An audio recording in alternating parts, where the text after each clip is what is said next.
You know, almost daily we hear about the social impact that Andrew Tate is having on young boys. But you know what you don't hear so much of? Bonnie Blue and alike, and the social impact that they have on young females. Now, if you haven't heard of Bonnie Blue, I'm very, very surprised. You know why? Because it's one of them psyops that when it comes out, it just all of a sudden reaches everywhere. Now, Bonnie Blue is one of these typical OnlyFans degenerate, horrible things.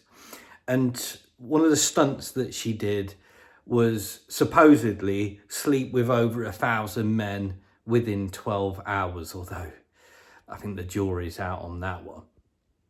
But they're the type of stunts that this individual pulls. But when it comes to the press and the coverage of that, or some of the other things that she's got planned, negative? No, not so much. But when Andrew Tate says something about going to the gym for young men, young boys, misogyny, right? Anyway, this has hit a new low, this Bonnie Blue stuff and alike. It's hit a new low in that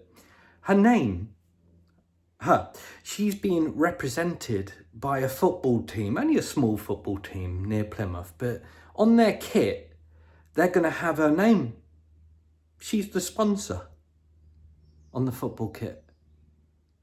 Now, I'm all in for humour and having a bit of a laugh and all the rest of it, but quick question.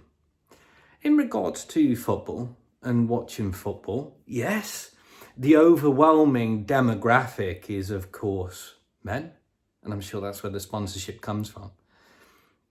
But you know who else watches it? You know who else is there, potentially in the crowd watching? Families. Yeah, children. Being exposed to sponsorships like that.